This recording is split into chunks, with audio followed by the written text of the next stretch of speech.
E está conosco nesta noite o pastor Alípio Coutinho Júnior. Quero convidar o pastor Alípio a assomar aqui ao púlpito da igreja.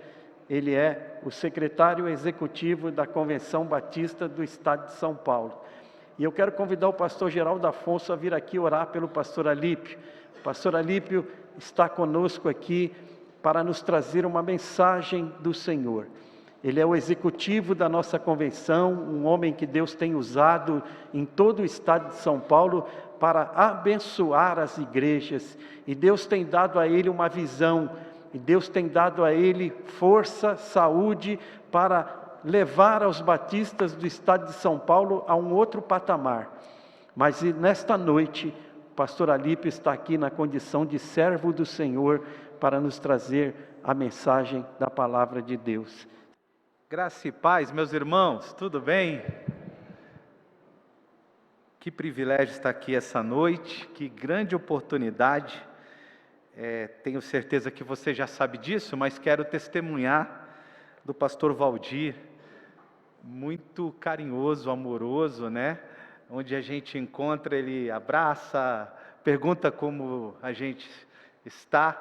A maioria das pessoas que me encontram esperam, às vezes, ser ministrados por mim, né, pelo meu trabalho. O seu pastor é um pastor diferenciado, e eu gostaria que você agradecesse a Deus por tê-lo. Às vezes a gente esquece de agradecer a Deus pelo nosso pastor, né? Não percebe, enquanto convive, a bênção que é. Nem todos os pastores são assim. Eu ando o Brasil inteiro e alguns lugares do mundo pregando. Então, vocês têm um excelente pastor. Parabéns para vocês, viu? Parabéns também pelos 75 anos. Que bênção, né, meus irmãos? Quem está aqui há 75 anos? Não vou deixar ninguém denunciar a idade. Mas é o seguinte, quando a igreja faz aniversário, não é o CEP, é o CPF, é você, a igreja é você. Deus sempre pensou a igreja, por pessoas, não por localização. Então hoje é o teu aniversário também. Você que é membro dessa igreja, hoje você está aniversariando e pode louvar o Senhor. Eu não sei quantos anos você está aqui. Você não precisa dizer, eu estou fazendo 75. Você pode dizer, eu estou fazendo 20, 10, 5, 50... mas é teu aniversário também. E outra coisa que estou feliz é de trazer um abraço de 360 mil batistas do estado todo. Você sabia que você tem 360 mil casas para ficar onde você for? É verdade? É isso mesmo, meus irmãos? É bom saber também que eu vou dar um endereço de vocês para os batistas também poderem ir. Amém ou misericórdia? É recíproco. A sua também está nesse meio. E nós somos em 1.700 igrejas, né? Isso é uma bênção, é um presente para nós batistas. Quero convidar você a abrir sua Bíblia num texto bem conhecido, mas eu quero pregá-lo com esse olhar que vocês me deram, viu? O texto é conhecido, o olhar que eu quero dar a ele, nem tanto. Atos capítulo 2, eu quero convidar você a ler comigo a partir do verso 42. Eu vou falar dessa igreja que nasce brilhando, e as características que ela tem, e que com certeza essas características existem aqui, porque eu vejo que aqui é uma igreja saudável, dá para perceber. Então a gente vai ver aqui neste texto, estas características de uma igreja que brilha. Diz assim, Atos 2, a partir do verso 42. E perseveravam na doutrina dos apóstolos e na comunhão, no partir do pão e nas orações. Em cada alma havia temor, e muitos prodígios e sinais eram feitos por meio dos apóstolos. Todos os que criam estavam juntos e tinham tudo em comum. Vendiam suas propriedades e bens, distribuindo o produto entre todos, à medida que alguém tinha necessidade. Diariamente perseveravam unânimes no templo, partiam o pão de casa em casa e tomavam as suas refeições com alegria e singeleza de coração. Vamos ler o último verso, louvando a Deus e contando com a simpatia de todo o povo. Enquanto isso, o Senhor lhes acrescentava dia a dia os que iam sendo salvos. Quero que você pare um pouquinho nesse versículo 47, e ele mostra que essa igreja de fato brilhava. O versículo 47 diz que eles louvavam a Deus e contavam com a simpatia de todo o povo. Quero orar e trabalhar esse texto junto com você. Mas antes também quero agradecer uma pessoa muito especial e importante da nossa equipe da Convenção Batista do Estado de São Paulo, a irmã Miriam. Ela é ombro a ombro com a gente, lidera esse estado junto com a gente. Nós temos uma liderança compartilhada, não é uma liderança minha, mas é uma liderança de um grande grupo. E olha, vocês têm essa mulher forte aqui e abençoada, é outro motivo para vocês agradecerem a Deus. Vocês não querem dar um dos dois para a gente, não? Ou ela ou o pastor? Vocês estão com muita bênção aqui nessa igreja. Mas eu quero orar com você e compartilhar esse texto. Baixe sua cabeça, por favor, e ore comigo. Senhor, obrigado pelo teu cuidado, amor, com esta igreja que faz 75 anos. Te agradecemos porque o Senhor tem sido bondoso com esta igreja, o Senhor tem sido amoroso e o Senhor tem usado esta igreja para abençoar pessoas. Que nesta noite o Senhor use a minha vida. Eu sou tão pequeno e o Senhor tão grande, eu tão fraco e o Senhor tão forte, eu tão incapaz, mas o Senhor com toda a capacidade de usar minha vida para abençoar o teu povo. Então eu peço que o Senhor faça isso em nome de Jesus. Amém. Irmãos queridos, essa igreja é uma igreja que brilhava. E eu tenho certeza que muitas dessas coisas têm acontecido aqui ao longo dos anos. Não é possível que uma igreja permaneça há tanto tempo, tão saudável, tão gostosa, tão cheia de jovens e adolescentes. Não é possível se Jesus não brilha, se a igreja não brilha. Você sabe bem, e fica aqui comigo, não se perde, só para relembrar, que o autor de Atos é Lucas. E Lucas tinha uma profissão extraordinária. Quem lembra qual era a profissão de Lucas? Todo mundo está muito bem de escola bíblica dominical aqui, viu, Miriam? Era médico. E deixa eu te lembrar aqui uma coisa. Um médico num tempo de grande dificuldade de diagnóstico. Veja bem, que instrumentos ele tinha para diagnosticar doenças. Imagine, há 2000 anos atrás. Hoje ainda, às vezes, os médicos têm dificuldades de diagnóstico. Eu ouço muitas vezes, olha, o médico ainda não sabe o que eu tenho. Quem já ouviu isso? Imagine há 2000 anos atrás. Então Deus escolhe este, que era investigativo. Um médico era alguém estudioso e investigativo, para escrever a história da igreja, para contar para a gente o que acontecia naquela primeira igreja, e nos contagiar com essa igreja muito especial, com essa igreja maravilhosa. Ela era uma igreja que ela tinha marcas especiais que abalavam o mundo. Enquanto o mundo da época rivalizava, aquela igreja ela tinha comunhão. Enquanto o mundo da época tentava viver em castas e entender quem tinha poder e quem não tinha, a gente fala de castas em alguns países de hoje, por exemplo, a Índia, mas aquele mundo era um mundo extremamente complicado para as mulheres, por exemplo. Aquele mundo era um mundo complicado para as viúvas e para os órfãos. Aquele mundo era um mundo complicado, porque tinham ali, até entre os cristãos, entre os que haviam se convertido, vários grupos diferentes, vários pensamentos diferentes. Você deve saber que, naquele tempo, só para comparar, cuidado, não pense que eu estou falando de política aqui, mas era como se direita e esquerda sentassem junto, quando um zelote sentou junto com um publicano. Era como se... Esse mundo hoje é polarizado, gente? É ou não? E o da época era muito pior. E aí nasce essa igreja brilhando, que por Jesus veio responder, veio trazer um olhar, uma forma diferente de viver, veio trazer um olhar para o que Deus queria que fosse a sua igreja, essa igreja modelo. E aquela igreja possuía algumas marcas interessantes. Ela se reunia em casa, ela tinha um profundo compromisso com a doutrina, ela era profundamente engajada na área social, ela não apenas evangelizava, isso é muito importante, mas ela vivia o evangelho. E aí eu quero destacar algumas coisas que de fato existiam naquela igreja, e eu tenho certeza que você encontra aqui. A primeira está lá no versículo 2, aquela igreja tinha uma firmeza doutrinária. Ela não se curvava aos modismos, às ideias novas. É claro que nós temos que ser atual no pensamento. É claro que novas descobertas nos levam a novas opiniões e novas ideias, ok. Mas ela tinha uma firmeza doutrinária. Ela começa com o derramamento do Espírito Santo. Aquela igreja era uma igreja cheia de gente, e eu vou ser redundante aqui, cheia de gente, cheia do Espírito Santo. E olha, deixa eu dar aqui um recado importante para você. Para ser cheio do Espírito Santo, precisa ser vazio de si. 2 corpos não ocupam o mesmo espaço. Para ser cheio do Espírito, eu preciso ser vazio de mim. Aquela igreja era uma igreja que entendia que Jesus ia ser mostrado e pregado através da sua vivência. E eu tenho certeza que isso tem acontecido aqui ao longo dos anos.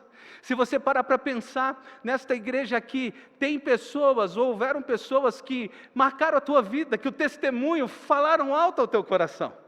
Eu não sei quem foi que pregou sobre Jesus para você, não sei se foi alguém dessa igreja, mas é assim que a igreja de Cristo vai caminhando. Aquela, ao longo do seu tempo, ela foi firme doutrinariamente. Aquela igreja fundamenta a doutrina que nós vivemos até hoje, 2000 anos depois. Olha como ela foi forte, olha como ela brilhou. Aquela igreja mostra que Deus tem compromisso com a sua palavra. Viu, meus irmãos, se a gente quer continuar brilhando, a gente precisa acreditar que a palavra de Deus precisa ser vivida, e Ele responde positivamente a essas ações. Aquela igreja tinha zelo pela palavra, o mesmo zelo que Deus o tem. Aquela igreja era fiel, aquela igreja não negociava os seus princípios. Então ela era uma igreja diferente que desculpa aí meus irmãos, tinha firmeza doutrinária. A segunda questão que aquela igreja vivia é uma coisa que tem sido abandonada hoje. Esse mundo muito rápido, né? Quanto tempo dura o videozinho que os jovens têm visto aí no celular? No máximo, são pílulas, de no máximo 2 minutos, é isso aí? Me ajudem aí, adolescentes e jovens. Mais de 2 minutos você não quer nem saber, né? Você passa o dedinho e pronto. Não só eles, a pesquisa atual diz que os jovens de 50 anos também estão nesses videozinhos. E aí, meus irmãos, a gente vai perdendo uma coisa, que é a contemplação, a concentração, a capacidade de meditar, a capacidade de desligar deste mundo. E aquela igreja, o texto diz que ela perseverava na oração. Eu quero brilhar, eu quero ser a igreja que brilha. Para que isso aconteça, meus irmãos, a gente precisa ter vida de oração. Não tem jeito de ser diferente. Não só ter vida de oração, mas orar pelas pessoas por onde passamos. É preciso estar disposto a falar com Deus a respeito do outro, falar com Deus a respeito da dor do outro. Eu não sei se você tem essa prática, veja aqui comigo. Quando alguém fala, pastor, ore por mim, quando você lembrar, ore por mim, eu falo, peraí, vamos orar agora. Qual é a dificuldade? E aí, meus irmãos, quando eu pergunto qual é a dificuldade, muitas vezes é 40 minutos de prosa. Essa igreja que vai orar, ela precisa estar disposta a ela precisa ouvir, ela precisa entender a dor do outro. Essa geração que é a minha e a sua, essa geração, não estou falando dos adolescentes, estou falando da geração viva, essa geração que somos todos nós, está com muita pressa, está com pouco tempo para as pessoas. Ora, meus irmãos, minha avózinha faleceu com 102 anos, olha que coisa linda, ela era uma evangelista. Ela fazia o bolinho de laranja da tarde dela, uma vez por semana, e chamava uma vizinha que não conhecia Jesus para prosear, para conversar. Mas essa conversa era para que Jesus brilhasse. Ela tinha no coração o desejo de pregar, de falar do amor de Cristo, de orar por aquela pessoa, de entender a dor daquela pessoa, e dizer para aquela pessoa, para a tua dor tem um remédio, já que para a nossa dor, nós encontramos o remédio, ou o remédio nos encontrou, depende da tua forma teológica de entender, que é Jesus.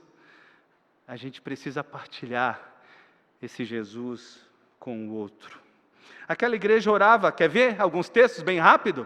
Bem rápido mesmo? Posso ser rápido aqui igual o locutor de rádio, só para você não perder?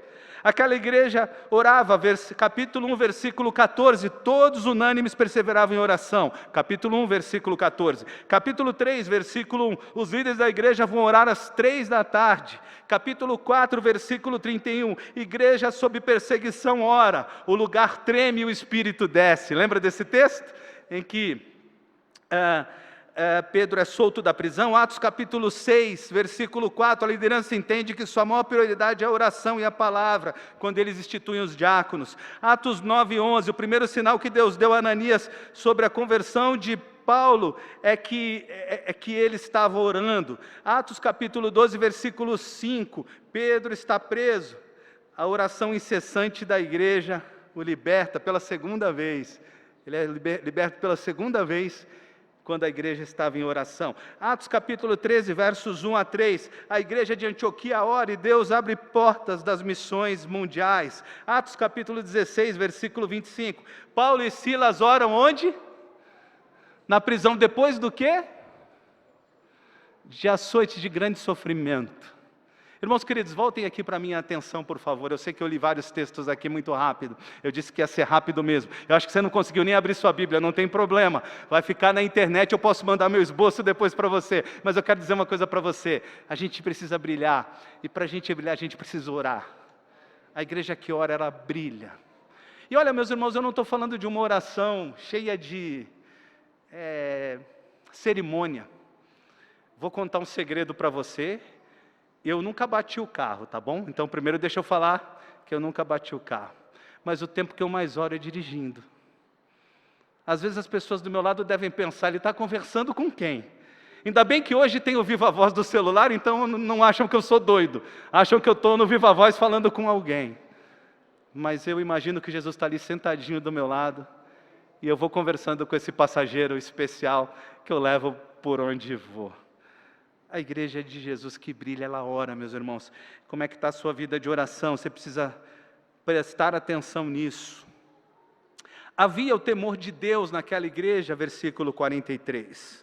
Interessante, meus irmãos, olha, eu não sei se você já pensou nisso, mas toda vez que eu vou encontrar com alguém muito importante, o meu coração acelera, eu fico pensando que roupa que eu vou usar, eu fico pensando se eu vou ter muito tempo com ele. Toda vez que eu vou encontrar com alguém muito importante, não é algo normal. A gente normalizou o sagrado, sabe, meus irmãos? Aquela igreja tinha o temor de Deus, versículo 43. Ela queria estar com Deus, encontrar a Deus. Ela não queria se acostumar com o sagrado, sabe? Ela não queria imaginar que a presença de Deus era mero exercício de um dia de encontro coletivo. Aquela igreja, ela não banalizava o sagrado. Nós temos que tomar um pouco de cuidado, porque nós nos reunimos como igreja diante do poderoso Rei, do Deus poderoso, do Senhor dos Senhores. É diante dele. Será que a gente esqueceu que Ele disse que quando estivéssemos juntos Ele estaria presente? Será que a gente esqueceu que Ele está aqui? Às vezes parece que a gente faz o culto para a gente mesmo. Temos que tomar esse cuidado. Quando a gente quer brilhar, a gente tem que encontrar com Deus, com o coração contrito e sair daqui tão empolgado de ter encontrado com Ele coletivamente, de junto com os nossos irmãos, ter tido comunhão, contato, um encontro especial. A gente precisa retomar o temor. Aquela igreja tinha temor. Deus está aqui, meus irmãos? Então glorifique o nome dEle. O agradeça pelo encontro que você está tendo com Ele. Seja grato pela oportunidade de, junto com seus irmãos, estar com Ele neste tempo, de você ter separado esse tempo para Ele e para você. Naquela igreja havia temor, naquela igreja havia a intervenção extraordinária de Deus. Sabe, meus irmãos, eu não sei porquê, em algum momento a igreja parou de orar por coisas que parecem impossíveis. Eu não sei porquê, a gente vem assim, olha, irmão fulano está com câncer e a situação é muito grave. E por que a igreja não se reúne para orar? E por que a gente não acredita mais na intervenção milagrosa de Deus? Aonde o nosso coração esfriou. A gente precisa brilhar neste mundo, brilhar dizendo que Deus ainda é poderoso, que as suas mãos não estão encolhidas, que Ele ainda faz milagres e que quando falamos com Ele, Ele pode reverter toda e qualquer situação. Posso fazer uma enquete aqui, sem conhecer ninguém? Quem aqui já viveu um milagre de Deus na sua vida? Levanta a mão. Olha, glória a Deus, a igreja quase inteira. A gente precisa dizer isso para as pessoas, Ele não encolheu as mãos, Deus não parou de fazer milagres, Ele continua Senhor sobre tudo, sobre todas as coisas, Ele continua agindo. E a igreja que brilha, ela anuncia isso. O Senhor Jesus continua vivo e poderoso, Ele continua agindo nas mais variadas situações. Irmãos queridos, eu tenho ouvido tanto sobre milagres de Deus e tem sido extraordinário para mim.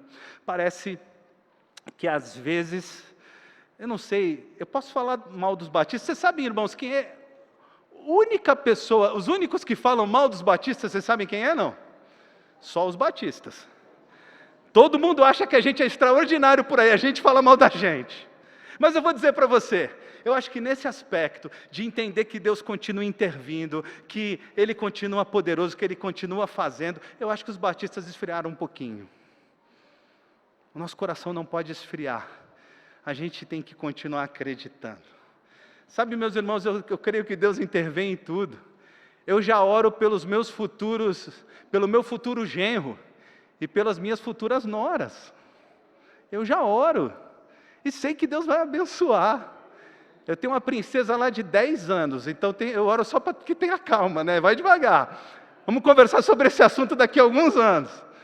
Mas eu tenho um filho de 20, olha só, meus irmãos, quem casar com aquele menino vai casar com um menino preparado para ser marido, para ser pai e para ser homem de Deus. Eu tenho 17 também. A igreja brilha assim, preparando pessoas para serem diferentes, mas orando a Deus, pedindo a Ele tudo aquilo que desejamos em nosso coração. Pode ser que Ele faça diferente, a vontade dEle é perfeita, é boa, é agradável, pode ser, mas eu vou pedir.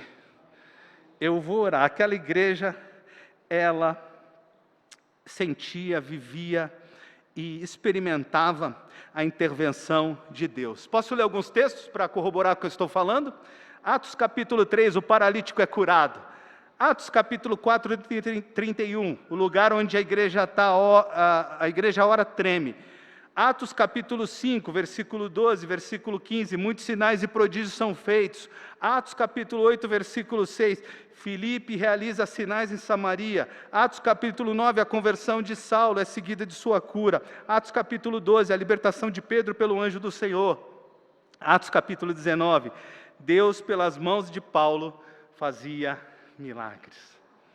Eu acho que Deus não esqueceu como se faz milagres. Então, brilhe, ore pelas pessoas e diga para elas, Deus é poderoso.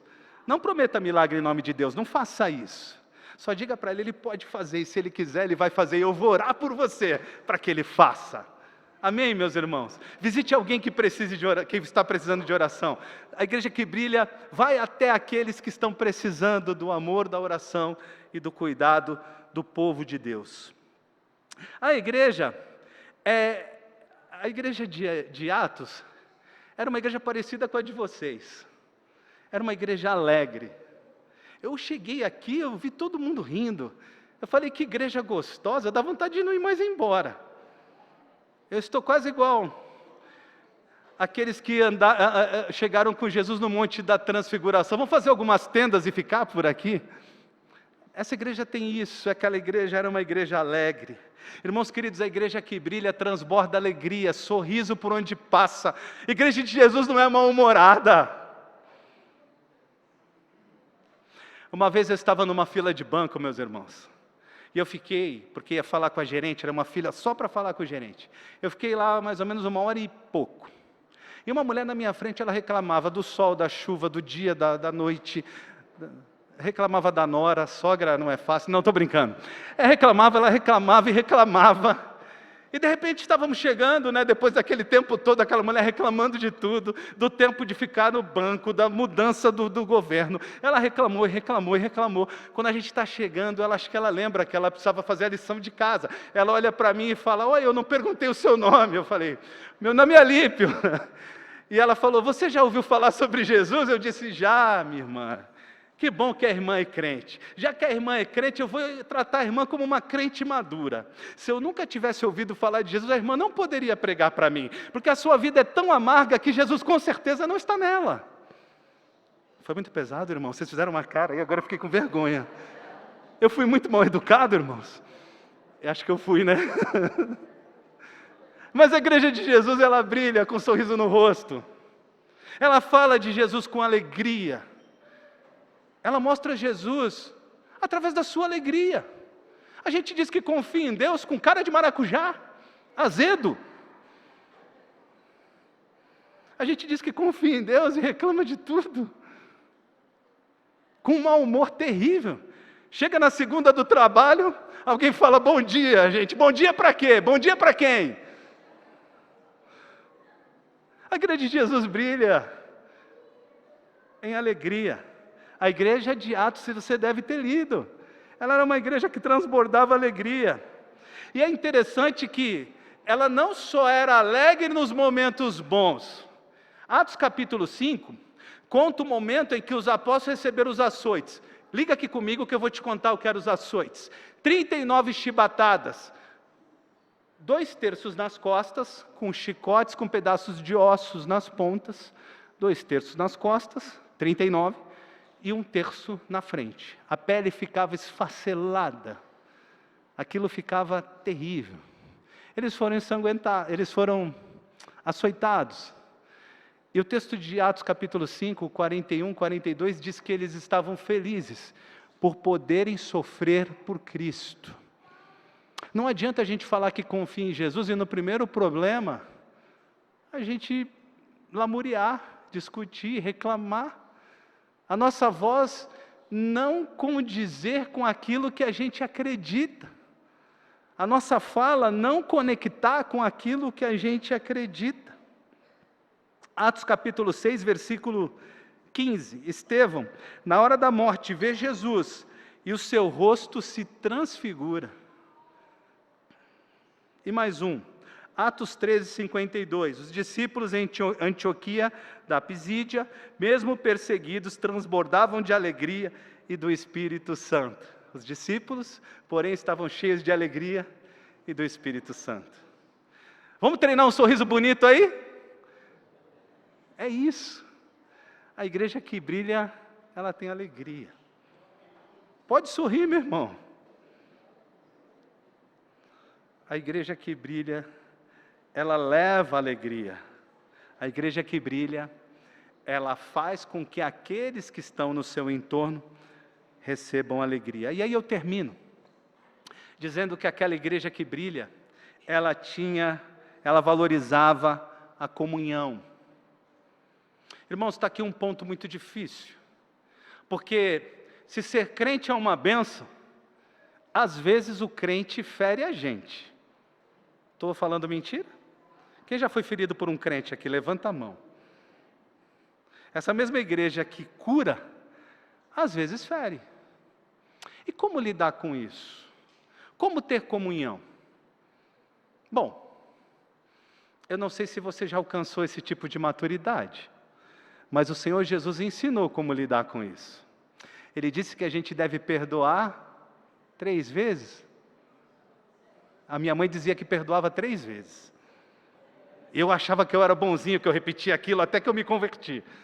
Eu falei: meu Deus, esse negócio de Bíblia é brabo, porque eu só tinha que perdoar 3. Agora eu tenho que perdoar 70 vezes 7. A gente lida com isso, com comunhão, perdoando, entendendo que às vezes o outro não está maduro, que às vezes a criação do outro, o modo que ele vê o mundo, é diferente do meu. Às vezes ele não tem para dar o que eu espero que ele me dê.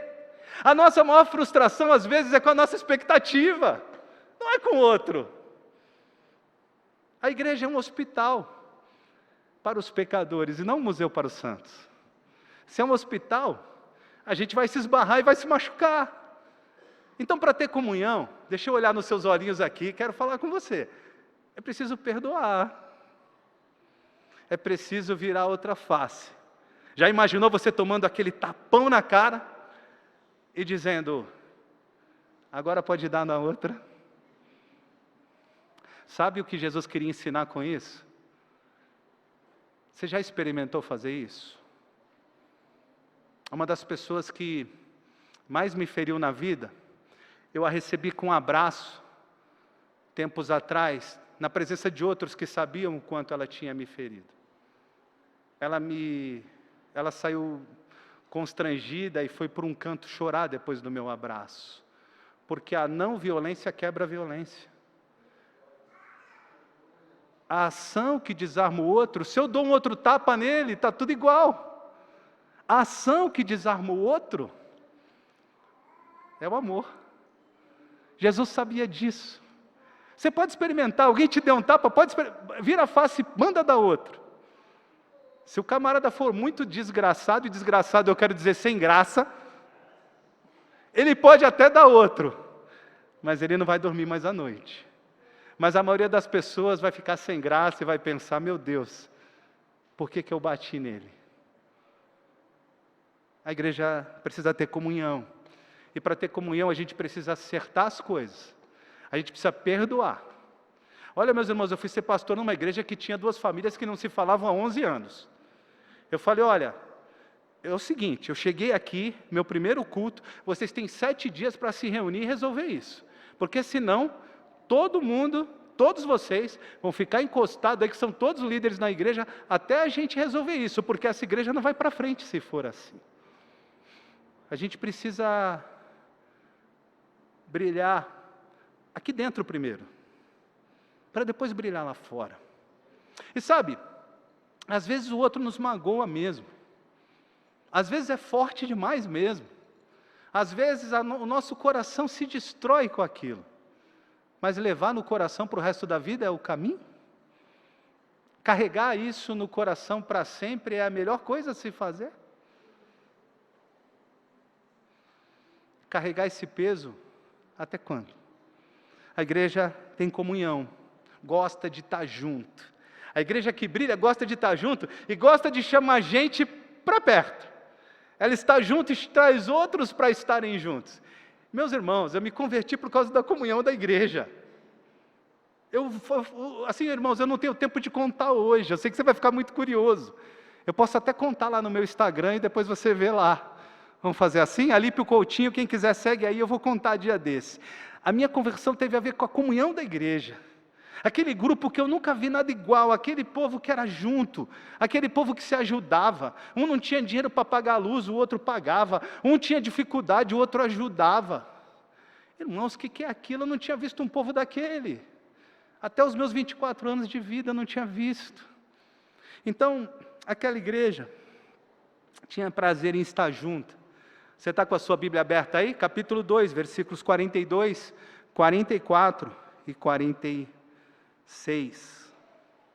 Aquela igreja entendia que devia cessar as dificuldades, apesar das suas diferenças. Ali naquela igreja tinha tudo quanto era tipo de gente. Eu me lembro de vários grupos, por exemplo, vou citar alguns aqui. Zelotes, os publicanos, deixa eu me lembrar mais. Me ajudem aí. Os grupos daquela época. Meu Deus, deu branco.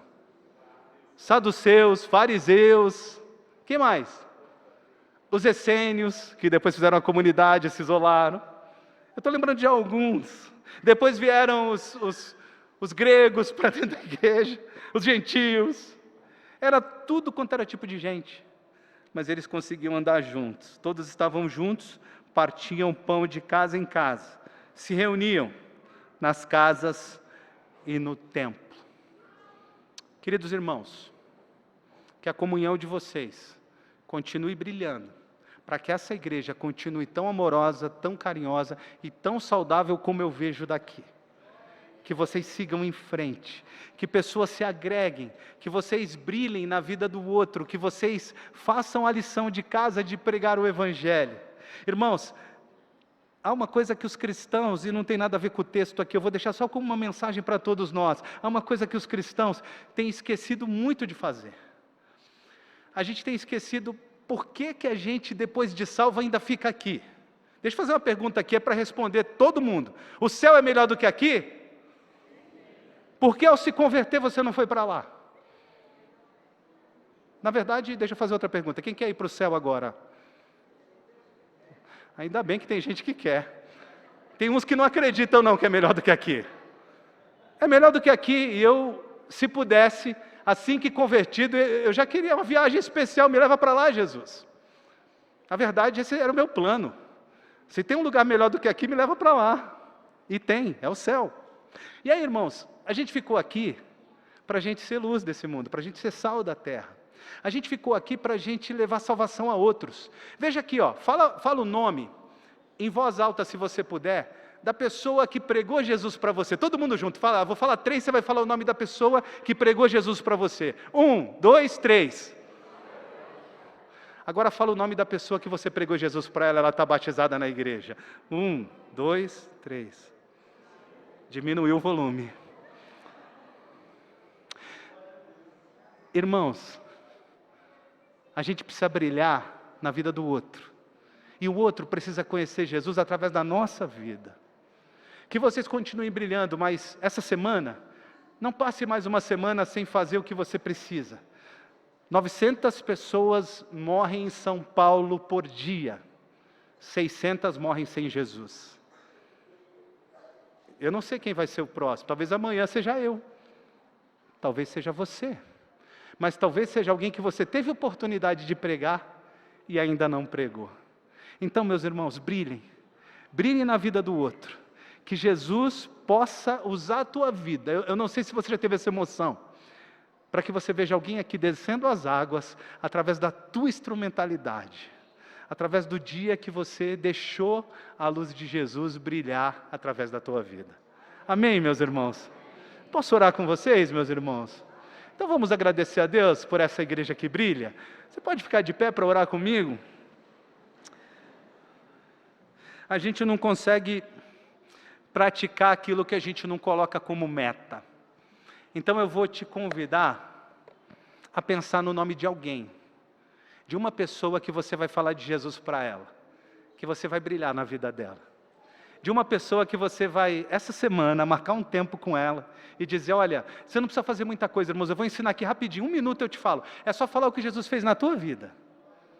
É só falar como Ele transformou a tua vida. É só falar como Ele impactou a tua vida. Eu quero que você lembre de alguém. Traga esse nome à tua memória, esse rostinho na tua memória. E nós vamos orar por isso, para que essa igreja continue brilhando. Mas ela brilhe também para os perdidos, para aqueles que estão desesperados sem Jesus.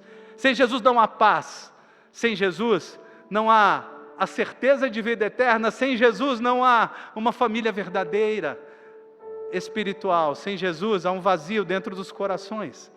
Então, traga a tua memória e vamos orar agora. Obrigado, Senhor, por essa igreja que já brilha. É nítido que isso acontece aqui, mas que como a igreja de Atos, eles possam perseverar na doutrina, nas orações, eles possam perseverar no partir do pão, eles possam perseverar na alegria, mas que também esses irmãos queridos possam perseverar pregando o teu evangelho aos perdidos. Eu quero te agradecer por aquele irmão que um dia pregou para mim. Obrigado pela vida do Lucivaldo, Senhor.